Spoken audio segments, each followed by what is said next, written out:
200 men disappeared from Berlin in 48 hours.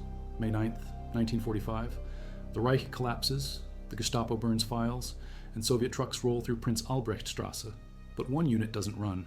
The wiretap technicians, the men who heard everything. Every phone line, every intercepted radio call, every resistance cell broken by a traced signal. They logged voices, locations, frequencies. Now those logs make them the most wanted witnesses in Europe. What happens when you're the one who listened while others died? If you value documented surveillance history and post-war justice like this, subscribe. It's the best way to support our work.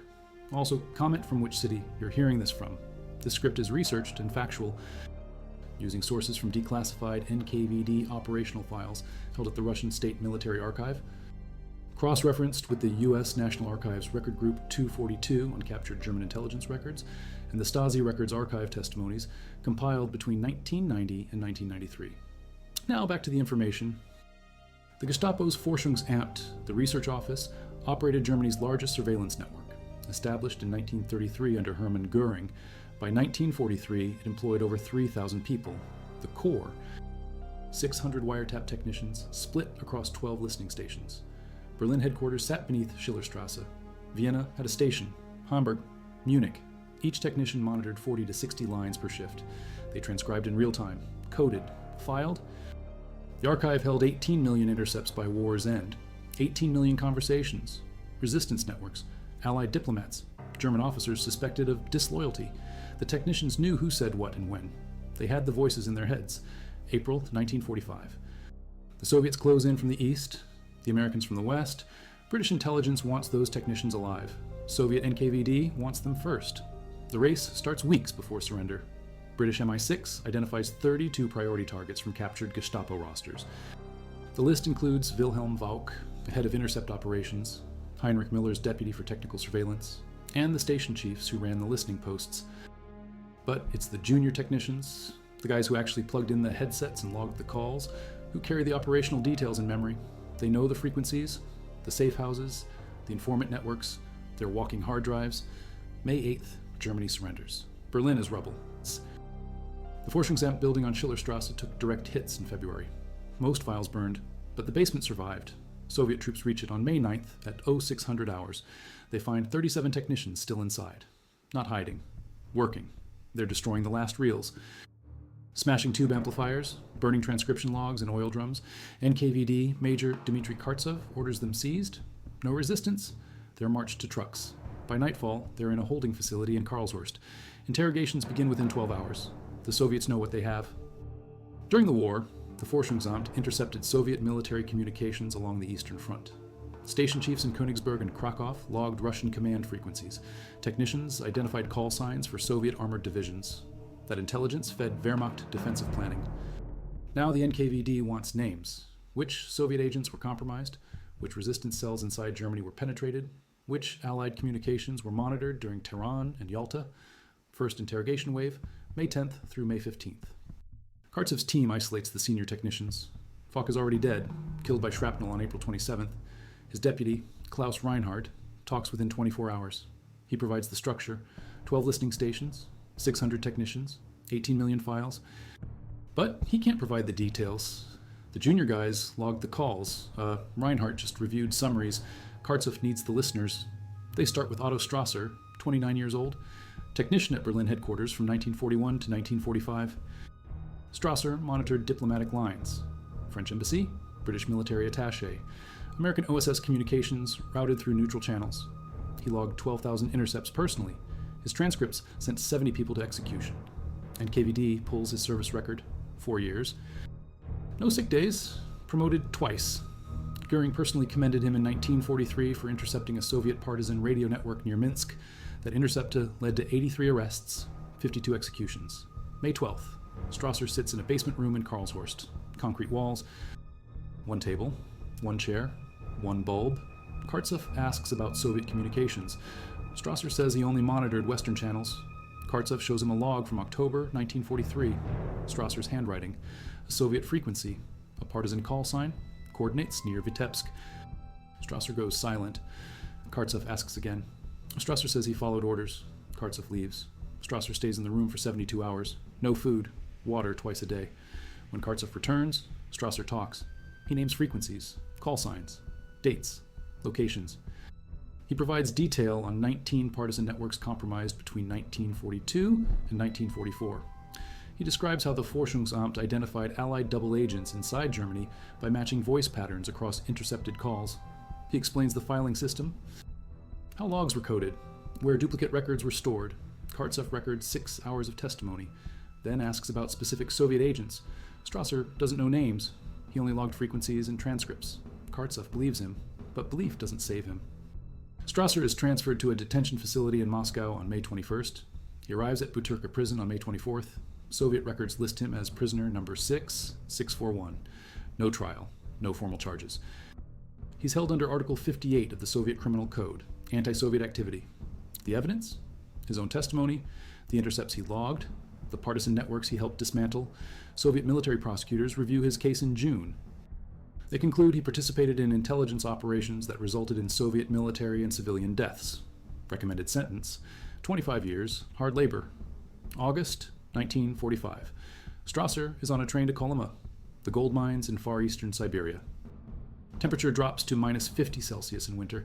Prisoners work 12-hour shifts digging permafrost with hand tools. Caloric intake, 800 calories per day if you meet quota, 600 if you don't.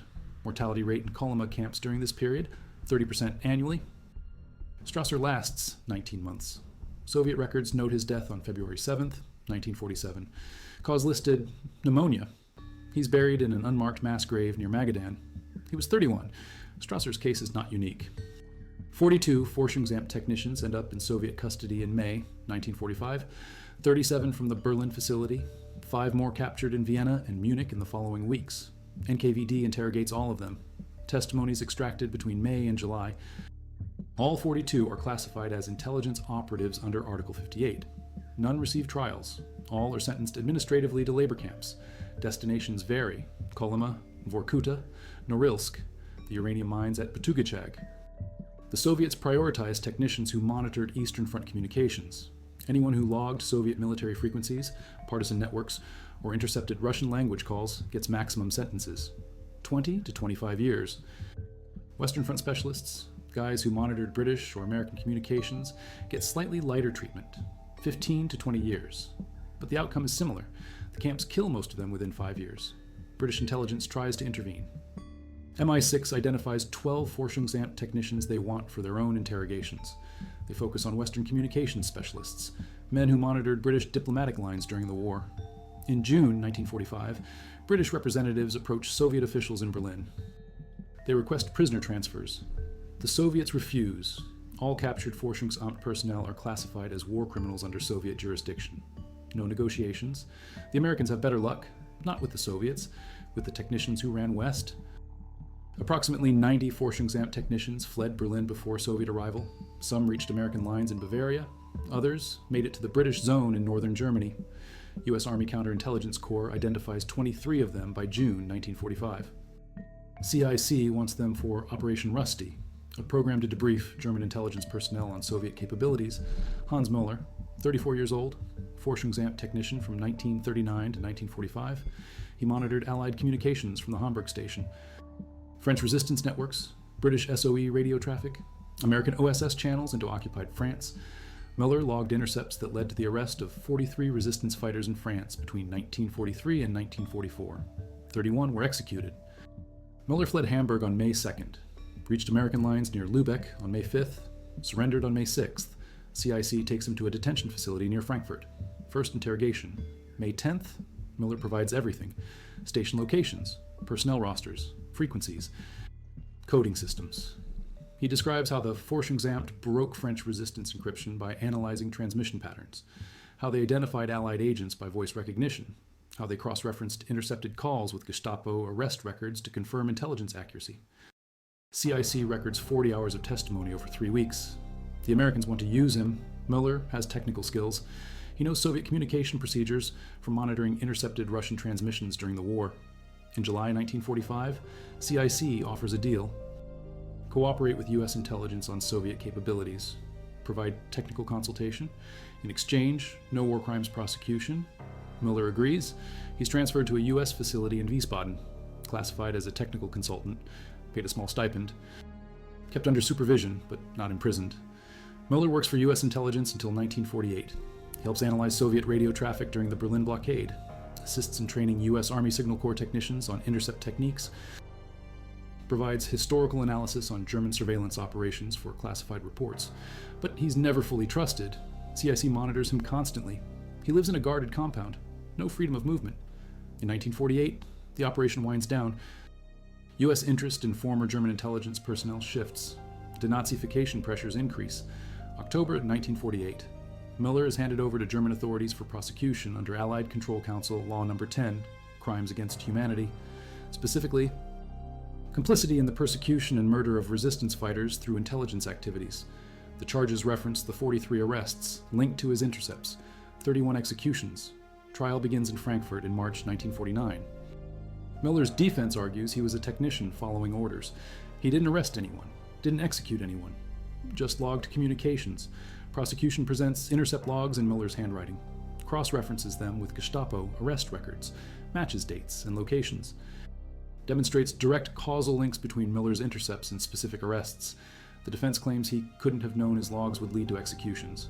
Prosecution produces internal Forschungsamt memos showing technicians were briefed on operational outcomes. They knew what their intercepts enabled. May 1949, Mueller is convicted. Sentence: 15 years imprisonment. He serves 10, released in 1959 under a general amnesty. He moves to West Germany, changes his name, works in commercial radio repair. Dies in 1974. Natural causes. He was 63. No public acknowledgement of his wartime role. His obituary lists him as a radio technician who served in the Wehrmacht. Different outcome. Same guilt. Let's talk about the ones who disappeared completely. Between May and August 1945, approximately 150 Forschungsamt technicians vanished from records. Not captured by Soviets, not detained by Americans or British, just gone. Some fled to South America. Argentina had loose immigration controls post-war. No extradition treaties. Nazi intelligence operatives found refuge there. But most didn't make it that far. They tried to blend into post-war chaos, changed identities, destroyed documents, moved to small towns in Bavaria or Austria. CTA number 2, if this level of detail matters to you, make sure you're subscribed. Documented history like this takes serious research. Now back to the story. The problem? Someone always knew. A neighbor who recognized a face, a former colleague who survived, a resistance survivor who remembered a voice from an interrogation. Between 1946 and 1952, West German police arrested 37 former Forschungsamt technicians based on tips from the public. Most were living under false names, working ordinary jobs, trying to disappear. Friedrich Weber, 41 years old in 1945, Forschungsamt technician from 1936 to 1945. He ran the Vienna listening station from 1942 onward. Weber's station monitored communications across southeastern Europe, Yugoslav partisan networks, Hungarian resistance, Austrian anti-Nazi groups. His intercepts contributed to hundreds of arrests. In April 1945, Weber fled Vienna before Soviet arrival. He reached Bavaria, assumed the identity of a dead Wehrmacht soldier, settled in a village near Munich. Worked as a farmhand. January 1950. A Yugoslav refugee recognized Weber in a Munich market. The refugee had been interrogated by the Gestapo in Vienna in 1943. During interrogation, Gestapo officers played back a recording of his phone conversation with another resistance member. The recording broke him. He gave up names. 5 people were arrested, 3 executed. The refugee remembered the Gestapo officer mentioning the Forschungsamt. After the war, he saw photos of Forschungsamt personnel in a denazification display. Weber's face. The refugee reported Weber to Munich police. Police investigated, found inconsistencies in Weber's identity documents, arrested him in February 1950. Weber initially denied everything. Police brought in the Yugoslav refugee for identification. Weber broke, admitted his identity, claimed he fled to avoid Soviet capture, not prosecution, said he only followed technical orders, never participated in interrogations or arrests directly. Trial began in November 1950. Charges: accessory to murder in multiple cases where intercepted communications led directly to executions. Prosecution documented 17 specific instances where Weber's intercepts were cited in Gestapo arrest warrants. Weber's defense argued distance. He was in Vienna. Arrests happened elsewhere. He had no control over how intelligence was used.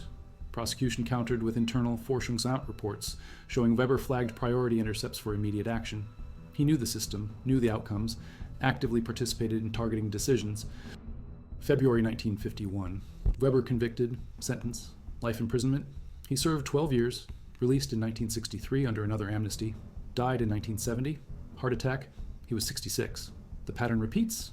Technician flees, hides, gets identified, arrested. Tried, convicted, imprisoned, released, dies quietly. Public never knows the details.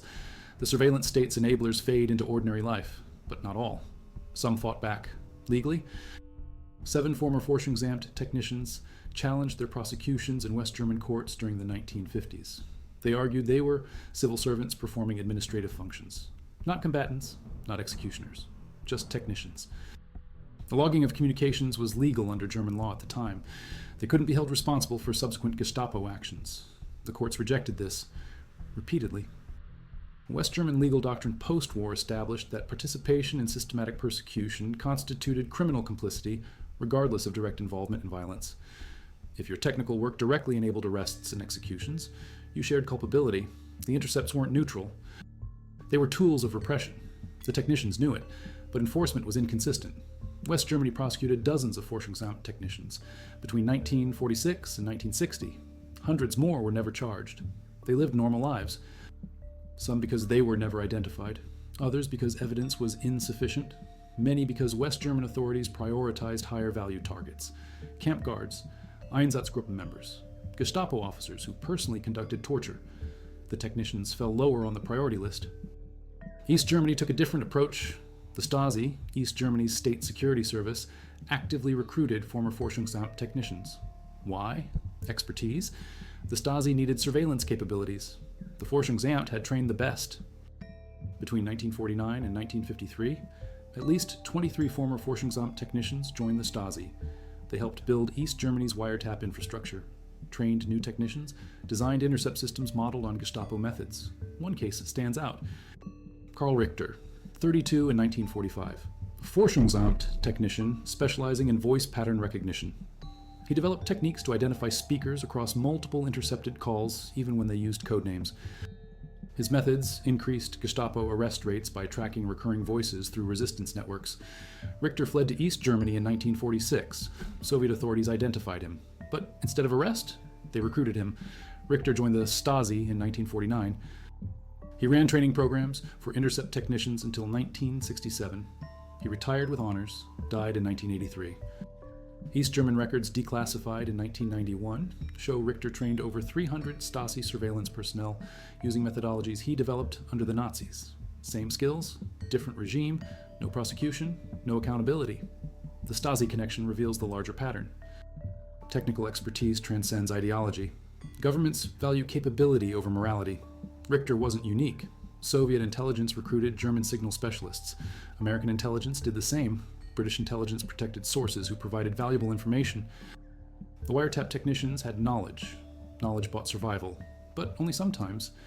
The majority who ended up in Soviet camps didn't survive to see recruitment offers. The mortality data is brutal. Of the 42 Forschungsamt technicians sent to Soviet labor camps in 1945, only 8 were still alive in 1955 when Khrushchev began releasing German prisoners. 8. Survival rate, 19%. Causes of death documented in released Soviet files: malnutrition, pneumonia, tuberculosis, mining accidents, exhaustion. The 8 survivors returned to Germany between 1955 and 1956. All were in poor health, malnutrition, frostbite damage, lung disease from mine dust. Soviet authorities released them without fanfare. No formal acknowledgement, no trials. They served their time. Now they were free, but free to what? West Germany classified returning labor camp survivors as victims of Soviet persecution. They received small pensions, medical care, housing assistance, but this created a problem. Some survivors were Nazi perpetrators who happened to be imprisoned by Soviets. Did their suffering in Soviet camps absolve their wartime crimes? West German courts said no. Several returning Forschungsamt technicians faced prosecution after release from Soviet camps. Hermann Vogel. 36 in 1945. Forschungsamt technician who monitored resistance communications in occupied France. His intercepts contributed to mass arrests in Paris in 1944. Captured by Soviets in May 1945. Sent to Vorkuta, worked coal mines for 10 years. Released in 1955, returned to West Germany, arrested in 1957 on war crimes charges. His testimony from Soviet interrogations in 1945 was used against him. He'd admitted his role in detail to avoid worse Soviet treatment. Now those admissions became evidence. Trial in 1958. Vogel's defense argued he'd already been punished. 10 years in Vorkuta. Wasn't that enough? Prosecution said no. Soviet imprisonment was for anti-Soviet activity under Soviet law. West German prosecution was for crimes against humanity under Allied law. Different jurisdictions, different crimes. Vogel convicted, sentenced to 8 additional years. He served 5, released in 1963, died in 1967. Tuberculosis contracted in Vorkuta. He was 58, double punishment, Soviet camps, then German prison. Some called it justice, others called it persecution. The legal arguments continued for decades, but the pattern was clear. The wiretap technicians paid, some more than others, some not at all. But enough paid that the message landed. Listening isn't neutral, logging isn't innocent. When your technical work feeds an execution machine, you own part of that machine. Forschungsamt personnel records, declassified in 2003, show 627 technicians employed between 1933 and 1945. Of those, 94 died during the war from bombing or combat. 42 ended up in Soviet camps. 37 tried by Americans or British, 53 prosecuted in West Germany, 23 recruited by East German Stasi. Approximately 378 never faced formal accountability. They lived normal post-war lives, many because they were never identified, others because evidence was lost, some because they fled successfully. But living quietly doesn't mean living well. Post-war interviews conducted in the 1980s with surviving former Forschungsamt personnel, now elderly, most willing to talk, reveal psychological patterns. Guilt. Nightmares. Justification. Many still insisted they were just technicians. They didn't kill anyone personally. Others admitted complicity but claimed impossibility of refusal. A few expressed no regret at all. They believed they were defending Germany against enemies. One interview stands out, conducted in 1987. Former technician, name withheld in the archive. He described the work. 8-hour shifts, headphones, notepad. You hear voices, talking about food, family, plans. You log it, code it, file it. Next day, you hear those same voices in interrogation recordings. Screaming, then silence. You put on the headphones again, new voices, same cycle. He said after a while, you stop thinking about it. You just log. That's the job. That detachment enabled the system. Technical distance from moral consequence. The wiretap technicians didn't see the blood, didn't hear the gunshots, just heard the voices before. The system needed that distance, needed people who could listen without feeling, who could log without questioning, who could enable death without witnessing it. Post-war justice tried to collapse that distance, tried to make the technicians see what their intercepts caused. Sometimes it worked, sometimes it didn't. The trials forced acknowledgement. The convictions assigned responsibility. But many escaped entirely. The surveillance state's infrastructure included thousands of enablers. Only a fraction faced consequences. One final case, the one that reframes everything.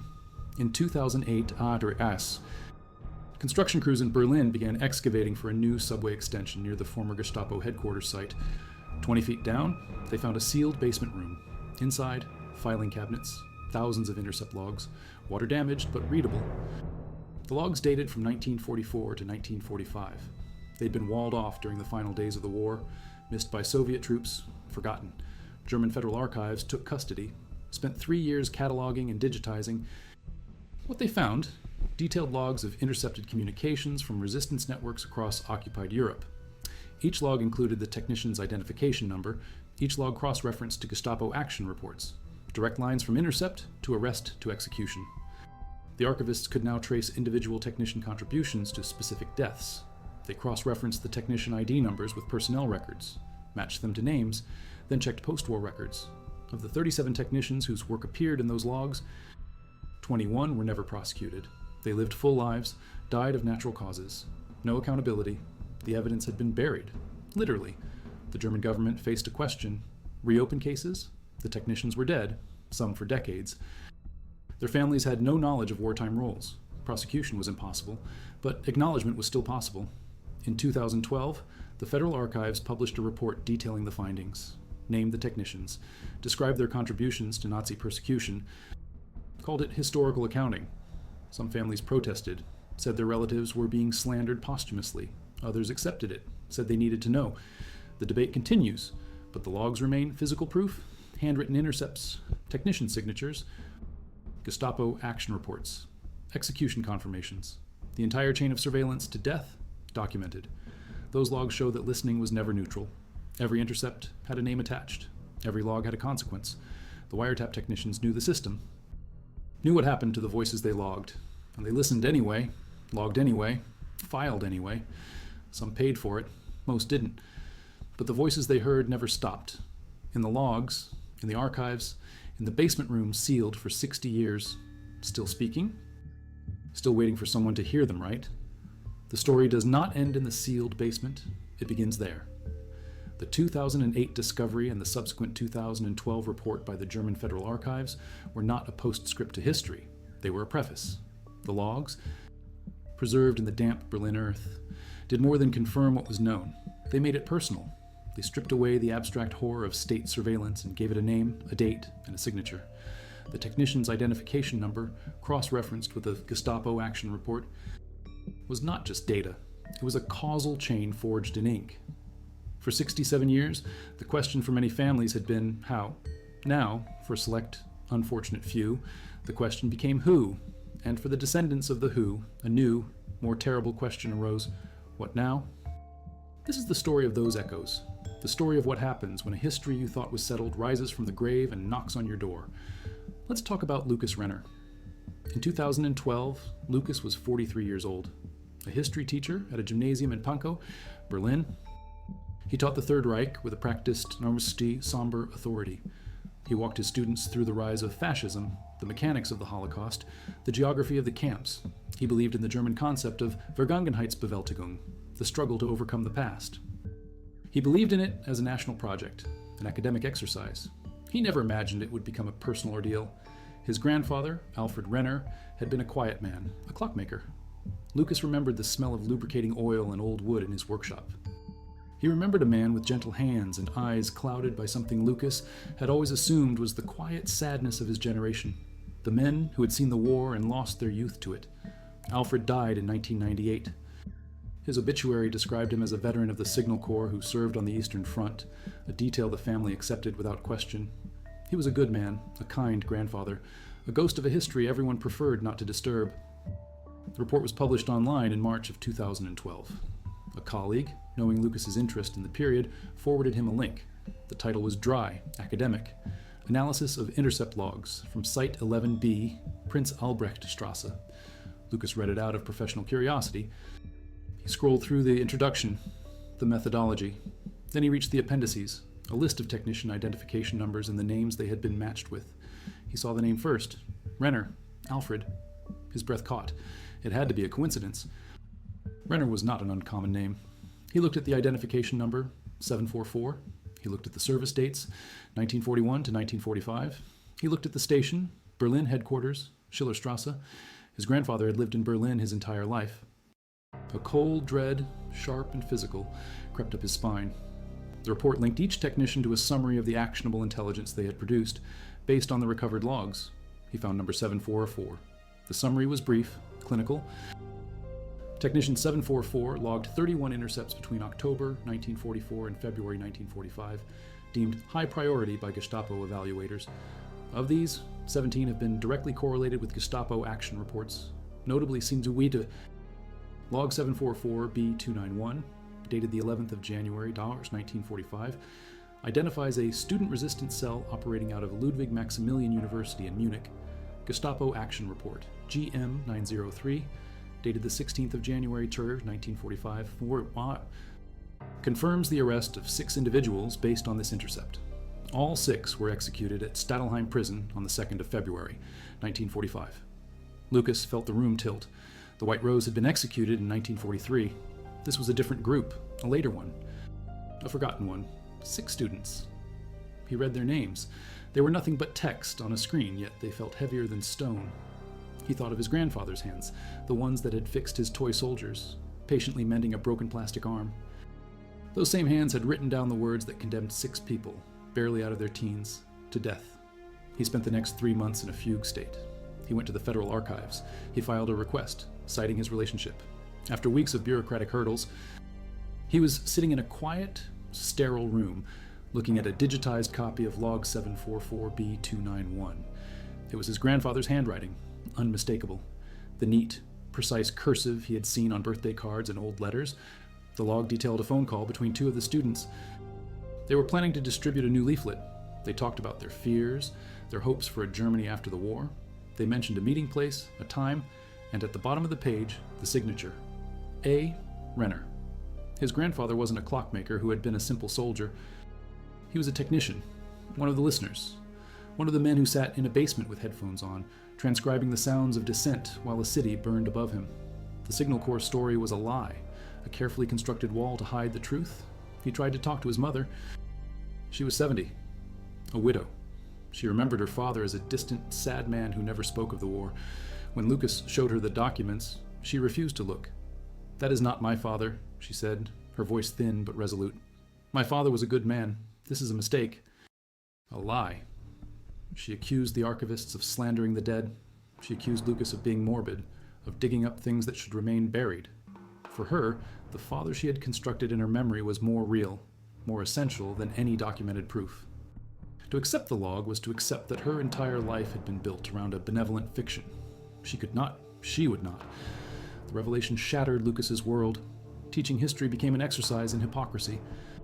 How could he stand before his students and speak of national guilt when he was drowning in a personal, inherited shame? The man he had loved was a functionary in a murder machine. And the worst part was the quiet efficiency of it all. The neat handwriting, the precise logging of details. This was not the act of a monster, but of a bureaucrat. It was the detached, technical participation that Hannah Arendt had written about, the banality of evil. His grandfather wasn't a foaming-at-the-mouth Nazi. He was just a man who did his job. And his job was to listen while others died. Now, let's travel west. To Lyon, France. In 2012, Elise Dubois was a cellist with the city's orchestra. She was 35. Her world was one of resonant frequencies and structured harmony.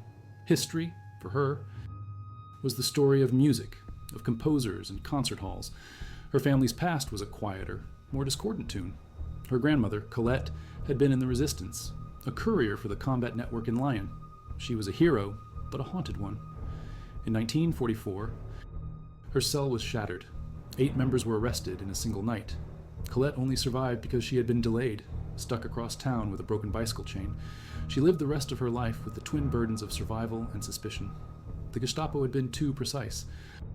They knew where to find everyone. It had to have been a traitor. The thought poisoned the memory of her fallen comrades. Who had talked? Who had broken? She died in 2001, never knowing the answer.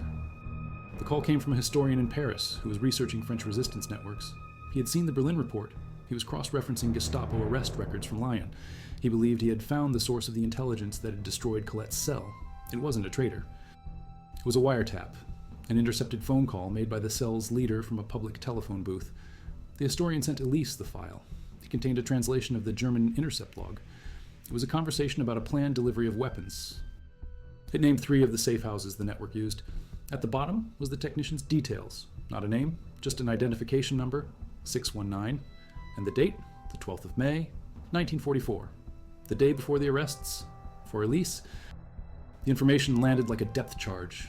Decades of her family's painful narrative, centered on betrayal and human weakness, had been wrong. There was no Judas in their story. There was only a man in a basement hundreds of kilometers away, a man with headphones, listening. The relief was immediate and overwhelming. Her grandmother's comrades had not betrayed each other, but relief was quickly replaced by a cold, hard rage. The enemy, once a shadowy traitor within, now had a form.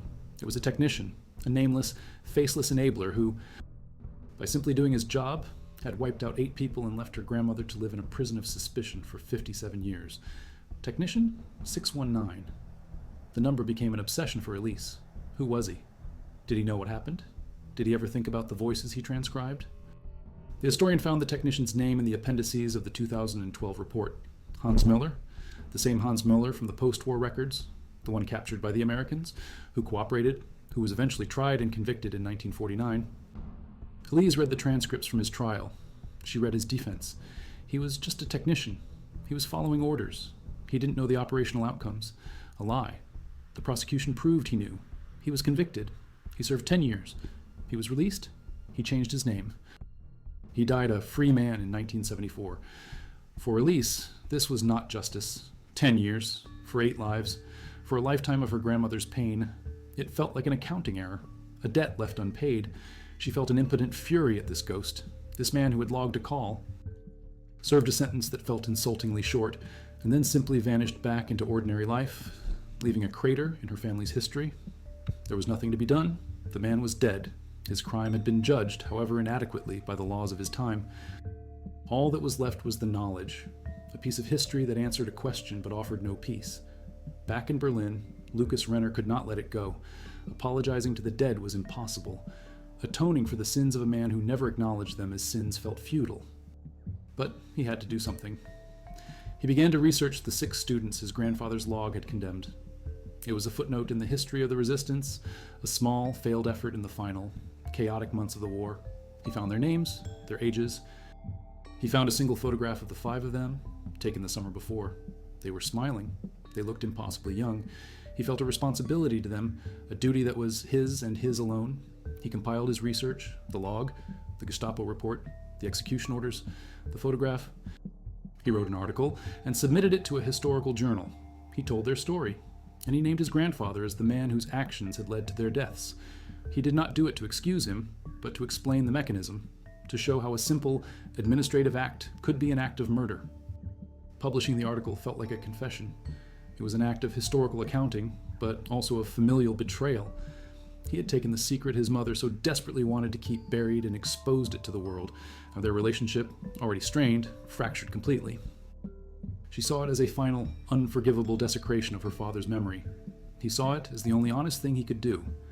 A month after the article was published, he received an email. The sender's address was from a university in France. The name was Elise Dubois. She had been sent his article by the same historian who had contacted her. She had read his story. She told him about her grandmother, Colette. She told him about her own discovery, about technician 619, Hans Muller. Her email was not accusatory. It was not forgiving. It was simply a letter from another person living in the same strange, haunted country of inherited history. She wrote, "I read about your grandfather, and for the first time, I felt I could see the man who destroyed my family. Not as a monster, but as a man, a clockmaker. My historian friend told me that your grandfather, Renner, and the man who logged my grandmother's call, Muller, likely worked in the same building, perhaps even in the same room. They may have passed each other in the hall. 2 men doing a job, ruining worlds with their pens." Lucas sat in his apartment in Berlin, the city his grandfather had helped to terrorize, and read the words from a woman in Lyon, the city his grandfather's colleague had helped to terrorize. The distance collapsed. 67 years. 1,000 kilometers, all vanished. It was just 2 people, descendants of the listener and the herd, reaching across a silence created by a wiretap. He wrote back. He told her of his guilt, of his mother's denial, of his need to make the history known. They began a correspondence, a slow, careful exchange. They did not talk of forgiveness. They did not talk of reconciliation. They talked of memory, of responsibility, of the strange and heavy weight of the past. There was no resolution, no neat ending. Guilt cannot be uninherited. Pain cannot be unfelt. But in their shared acknowledgement, there was a sliver of something new. The voices in the logs had been silent for too long, buried in a basement. Now they were being heard again, not by technicians in the service of a death machine, but by their descendants in the service of memory. The listening, finally, was being done right. And in that listening, in that shared and terrible understanding, a new story began. Not of justice, not of peace, but of the simple human refusal to let the silence have the final word.